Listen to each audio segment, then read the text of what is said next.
kitab yang ada di dalam mazhab Syafi'i.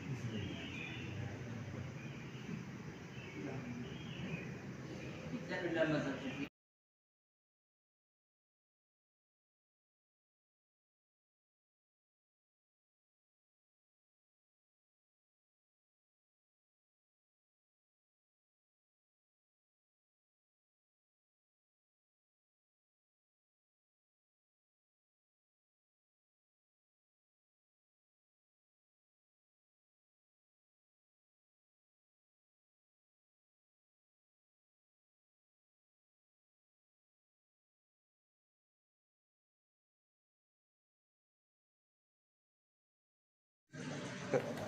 Bismillahirrahmanirrahim. Assalamualaikum warahmatullahi wabarakatuh. Waalaikumsalam. Alhamdulillahirabbil alamin wal 'aqibatu lil muttaqin wala 'udwana illa 'alal zalimin. Asyhadu an la ilaha illallah wahdahu la syarika lah wa asyhadu anna Muhammadan 'abduhu wa rasuluh. Allahumma shalli wa sallim wa barik ala sayyidina Muhammad wa ala ali sayyidina Muhammad. Amma ba'du.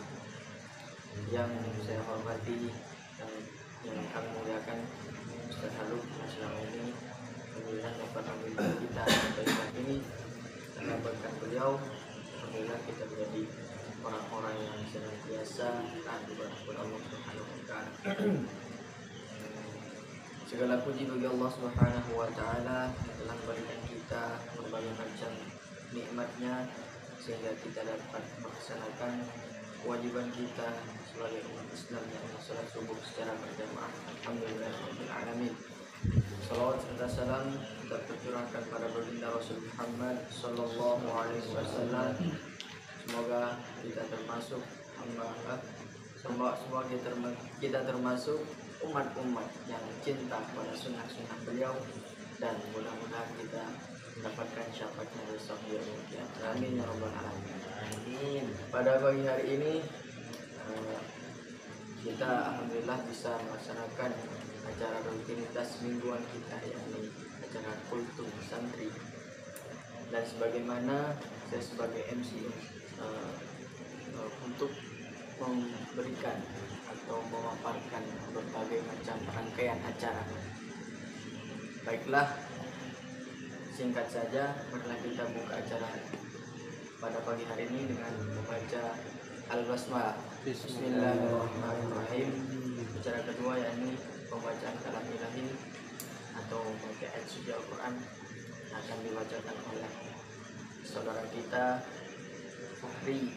Kepada beliau bersih.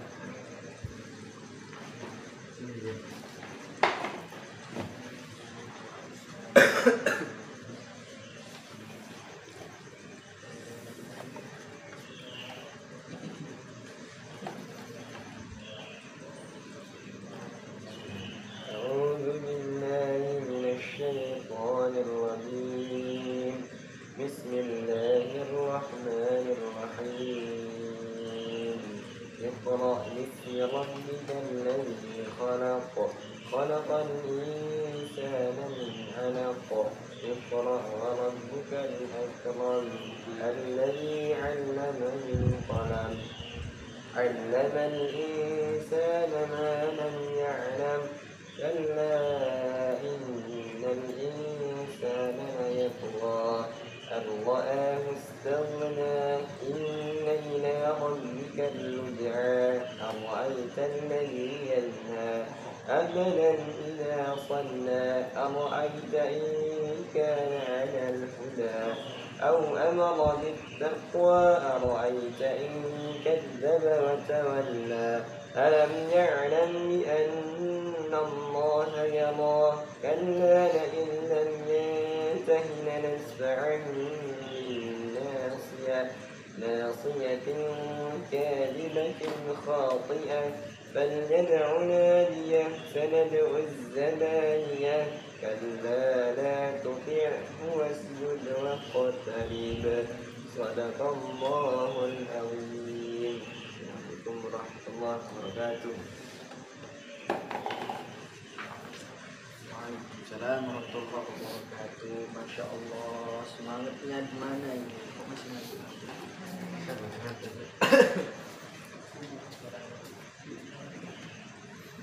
Mari kita menunggu pemateri kita.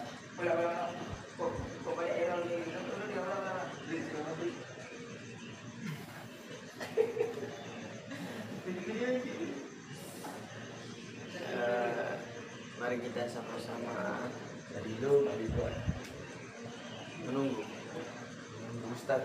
Iya, Ustaz pemateri. Beliau sedang Apa semuanya? Itu lah. Boleh.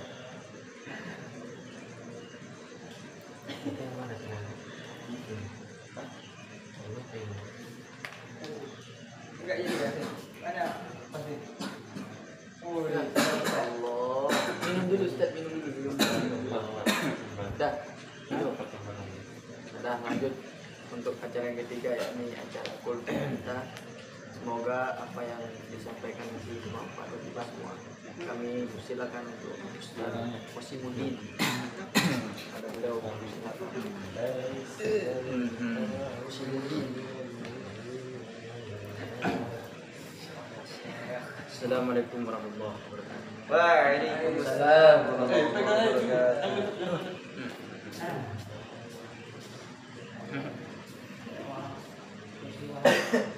Bismillahirrahmanirrahim.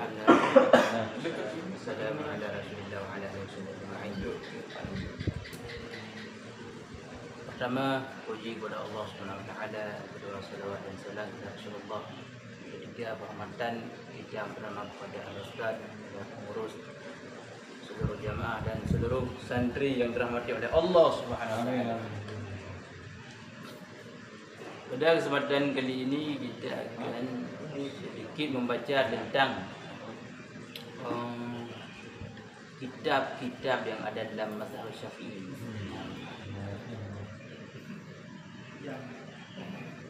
Kitab dalam mazhab Syafi'i dibagi menjadi dua tingkatan, yaitu kitab Muqaddimah dan kitab Maqasid. Pertama, kitab Muqaddimah pengantar mazhab, pengantar ya, pembuka baru awalan pengenalan, seperti kitab Yaqul Nafiz, Fathul Qari, Fathul Mu'id, Iqna dan lainnya. Yang kedua, kitab Maqasid, yaitu pokok atau rumah mazhab, seperti Nihatul Matlab, Hawi Kabir, Syarah Kabir, Rawdatul Talibin, Majmu' Syarah Mazhab, kitab Imam Nawawi dan lainnya. Lalu kitab Minhajul Talibin, Imam Nawawi merupakan pintu awal atau gerbang pertama untuk masuk ke dalam rumah mazhab Syafi'i yang besar. Maka siapa saja yang mau masuk ke dalam rumah mazhab Syafi'i yang besar, artinya mengkaji kitab-kitab syarah Mukhtasar Muzani seperti Nihatul Matlab, Hawi Kabir, Ta'dikatul Kubra, Syarah Kabir, Majmu' Syarah Muhazzab dan lainnya, dia mesti mempelajari kitab Minhajul Talibin Imam Nawawi, kitab Minhaj. Karena masalah khilafiyah di dalam mazhab Syafi'i, baik itu khilaf imam, ashabil wujud dan khilaf keduanya, telah ditarjih, direvisi oleh Imam Nawawi. Dan salah satu syarah kitab Minhajul Talibin yang terbaik adalah kitab Mahalli, atau yang dikenal dengan Kanzur Raghibin. Karena kitab Kanzur Raghibin ini menjelaskan kitab Minhajul Talibin Imam Nawawi dengan secara rinci, komprehensif, baik dari sisi hukum setiap masalah atau dari sisi dalil-dalil hukum setiap masalah. Dan Imam Mahalli juga menjelaskan metode istinbat hukum dari setiap masalah, baik dalil dengan dalil Al-Quran, hadis atau dalil qiyas rasional. Oleh sebab itu, kitab Syarah Mahalli ini banyak dipelajari di mayoritas pondok pesantren Indonesia dan dijadikan kitab standar di dalam ilmu fikih. Itu kitab Syarah Mahalli. Sekarang kita baca martabat dalam mazhab Syafi'i. Martabat. Pegangan kita dalam memahami agama pada dasarnya adalah Al-Quran, hadis, ditambah lagi ijma' dan qiyas. Merupakan dalil-dalil yang disepakati oleh para ulama untuk memahami itu semua. Maka kita mesti belajar kepada para ulama. Karena tidak mungkin bagi kita untuk memahami itu semua jika bukan karena para ulama, karena mereka lah para pewarisnya Rasulullah SAW dalam menyampaikan agama. Untuk lebih mengenal lagi tentang ulama, maka kita juga harus mengetahui martabat mereka dalam bermazhab. Kok bermazhab? Ya, karena dengan bermazhab kita bisa lebih terarah dan detail dalam memahami agama. Oleh karena demikian, kami ingin memberikan sedikit uraian terkait martabat ulama dalam mazhab secara global. Ini secara global. Yang pertama mujtahid mustaqil. Mujtahid ini juga disebut dengan mujtahid mutlak karena mereka adalah ulama yang mampu mengasas kaedah usul dan menggali hukum dari dalil-dalil tanpa bertaklid kepada ulama lainnya, baik pada usul dan furu'. Ini langsung ke dalilnya, Quran, hadisnya. Seperti para imam yang 4. Bukan selevel ulama lain. Untuk sampai pada martabat ini sangat sulit, walaupun menurut pendapat kuat pintu ijtihad belum ditutup. Menurut Imam Syafi'i, untuk naik pada martabat ini ada beberapa syarat, iaitu memahami Al-Quran, iaitu dapat membedakan antara ayat nasikh, mansukh, muhkam, mutasyabih dan lain-lain. Memahami hadis Rasulullah, iaitu segala hal yang berkaitan dengan hadis, baik nasikhnya, mansukhnya dan lain-lain. Memahami kaedah bahasa Arab, syair dan apa saja yang dibutuhkan untuk memahami Al-Quran dan Sunnah. Mengetahui ikhtilaf yang terjadi baik pada ulama sebelumnya atau yang semasa dengannya. Ikhtilaf itu harus diketahui. Mempunyai kecerdasan yang sempurna, yang baik. Yang kedua, mujtahid muntasib. Dari satu segi mereka sudah mencukupi syarat-syarat ijtihad, dan dari segi yang lain mereka menempuh jalan yang ditempuh oleh imam mujtahid mustaqil yang mereka ikuti pada penalaran. Mengambil dalil, maka ijtihad mereka sesuai dengan ijtihad imam mujtahid mustaqil seperti Al-Muzani, Al-Buwaiti dan lainnya, dan daripada ashab Imam Syafi'i. Yang ketiga, ashabil wujud. Kelompok ini juga sering diistilahkan dengan mujtahid wujud. Mereka adalah ulama yang mampu mentakhrij hukum yang belum jinas atau diuraikan oleh imam mazhab di atas. Hukum yang telah diuraikan oleh imam mazhab karena berpegang kepada kaedah yang imam mazhab bangun, atau lebih dekatnya lagi adalah ulama yang mampu menyimpulkan hukum baru yang berbeda dengan imam karena mereka berpegang kepada kaedah imam mazhab seperti Imam Al-Istikhari, Al-Qaffal dan lain-lain. Yang keempat, mujtahid tarjih. Ini kita bandingkan dengan kita sejak apa kita? Martabat keberapa kita bandingkan? Mujtahid tarjih. Kelompok ini juga dikenal dengan mujtahid fatwa. Mereka adalah para ulama yang mampu mencari pendapat yang kuat daripada pendapat imam mazhab dan pendapat para ashab imam mazhab seperti Imam Rafi'i, Nawawi dan lain-lain. Yang kelima, tabatatul mazhab. Mereka adalah para ulama yang mampu menguasai mazhab baik dari segi usul, furu' dan kaedah-kaedahnya secara umum seperti Imam Ibnu Hajar, Al-Haytami dan Ar-Ramli dan lain-lain. Sebagian dari ulama ada yang menambahkan martabat ke-6, yaitu martabat orang yang sibuk dalam belajar mazhab imam mujtahid. Mereka adalah para ulama yang hanya mampu memahami mazhab pada sebagiannya dan tidak pada yang lain. Maka bagi martabat ini tidak boleh berfatwa kecuali pada bagian yang telah benar-benar dia pahami. Perlu dipahami juga bahawa ijtihad bisa bertajazzub, berbagi. Oleh karena itu, terkadang seorang ulama adalah mujtahid muntasib, tapi pada sebagian bab dan masalah mereka adalah mujtahid mustaqil. Terkadang seorang ulama merupakan mujtahid fatwa atau tarjih, tapi pada sebagian bab dan masalah mereka tergolong ashabil wujud. Terkadang seorang ulama merupakan dabatatul mazhab, tapi pada sebagian masalah dan bab mereka tergolong kepada mujtahid tarjih. Terkadang seorang ulama adalah yang menyibukkan diri dengan untuk memahami, namun tidak memahami secara keseluruhan, tapi pada sebagian bab dan masalah mereka tergolong dabatatul mazhab. Begitu saudaraku yang dimuliakan oleh Allah Subhanahu wa taala. Apa inti yang dari saya sampaikan ini? Yang intinya saya ingin sampaikan bahwasanya kita ini tidak cukup dengan menghafal hadis dan Al-Quran saja. Itu yang ingin saya sampaikan. Jadi ada deretan-deretan seperti tadi, kitab pembuka, ada kitab yang penjelasan rumah intinya. Bahkan untuk martabat para ulama ada tarikh mutlak, tasib, berujuk, fatwa, tarjih dan sampai ke bawah. Apakah mereka tidak menghafal hadis dan Quran? Mereka hafal. Tapi kenapa mereka tidak langsung mengambil pada Al-Quran dan hadis? Karena itu sulit sekali. Mungkin Nabi yang bisa seperti itu dan para sahabat. Jadi ya itu pesan saya sudah mengatakan 30 juz atau yang mana yang baru menghafal. Jangan sampai di situ. Ada lebih yang banyak kita pelajari. Silahkan kuliah atau masuk pesantren berilmulah dengan dari para ulama yang mereka sudah paham itu semua melalui kitab-kitab para ulama. Jangan sampai ada slogan kembali ke Quran dan hadis. Memang kita nabi langsung kembali ke Quran dan hadis. Ada banyak tadi ilmu yang perlu dipelajari. Seperti nanti di ayat contohnya aqimus shalah atuz zakah, itu detailnya kita enggak tahu kalau hanya baca Quran hadis. Fa baqa wajhu rabbika dzul jalali wal ikram. Allah tinggal wajah, yang lain binasa. Berarti wajah Allah, badan Allah, kaki, tangan Allah hilang semua. Dah sesat itu kita. Qul huwallahu ahad. Allah itu esa. Allah esa. Saya juga esa. Kan Qasim di sini satu orang, bukan dua orang. Apa beda Qasim esa sama Allah esa? Enggak tahu kan? Itu kalau tidak belajar pada tidak belajar para ulama.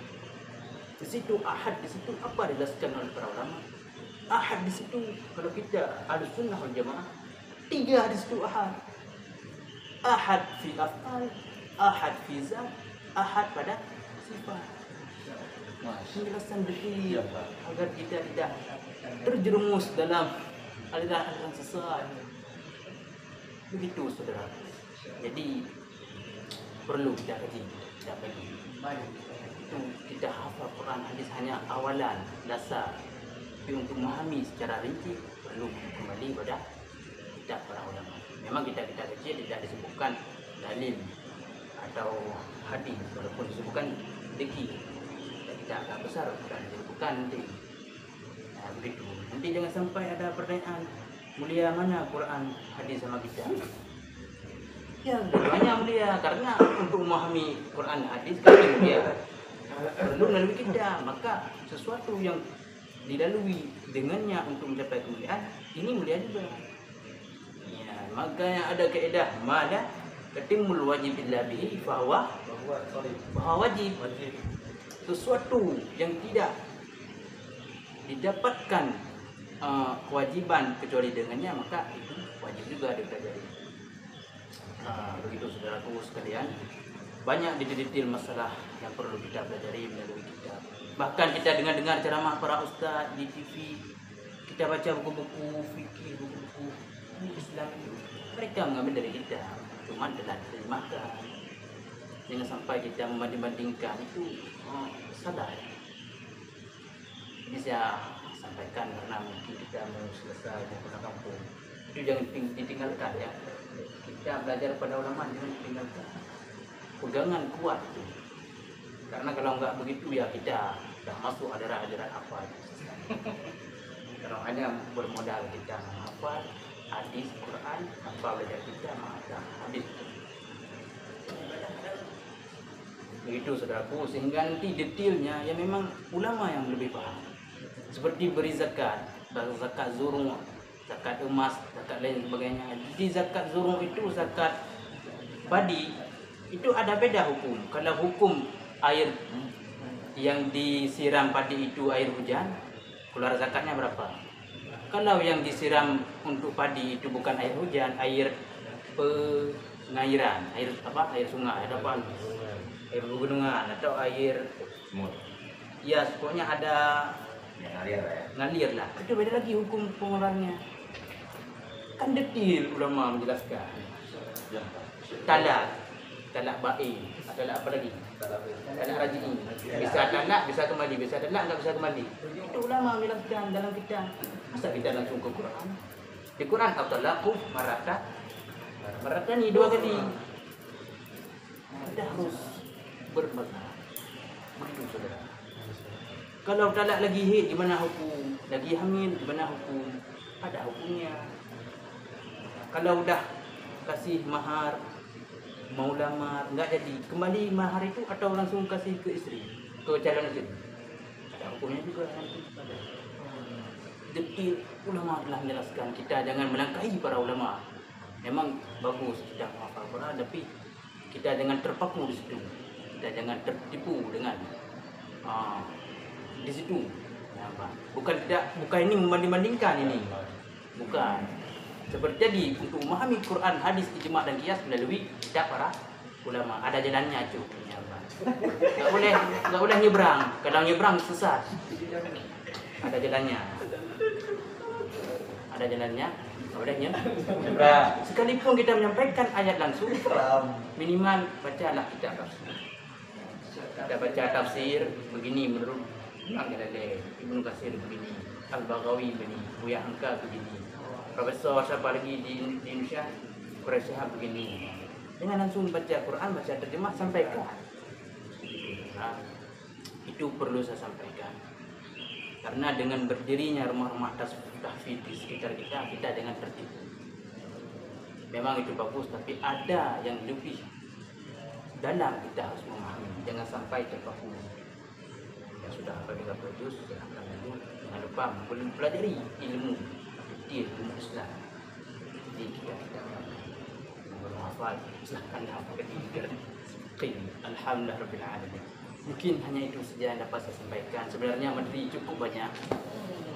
Cuman waktu yang menentukan, dan saya juga tidak terlalu ingat lagi.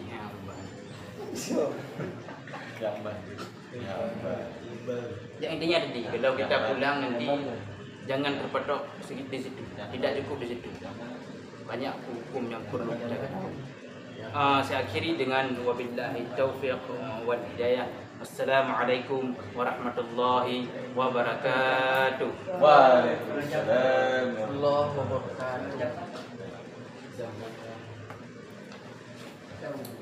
Insyaallah Syekh Wasimuddin.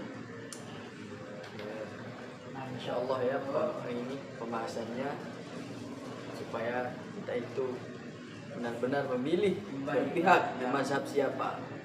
Jangan bilang netral-netral.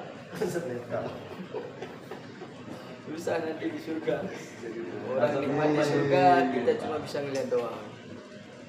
Orang disiksa di neraka kita takut sendiri. Itulah. Maka dari sekarang mumpung kita masih diberikan hidayah, diberikan nikmat oleh Allah, supaya senantiasa menggali ilmu-ilmu Allah yang masih banyak dan luas. Mungkin cukup pada pagi hari ini. Semoga bermanfaat. Mari kita tutup dengan sama-sama membaca Alhamdulillahirabbil alamin dan doa kafaratul majlis. Subhanakallahumma wa bihamdika asyhadu an la ilaha illa anta astaghfiruka wa atubu ilaik. Assalamualaikum warahmatullahi wabarakatuh. Waalaikumsalam warahmatullahi wabarakatuh.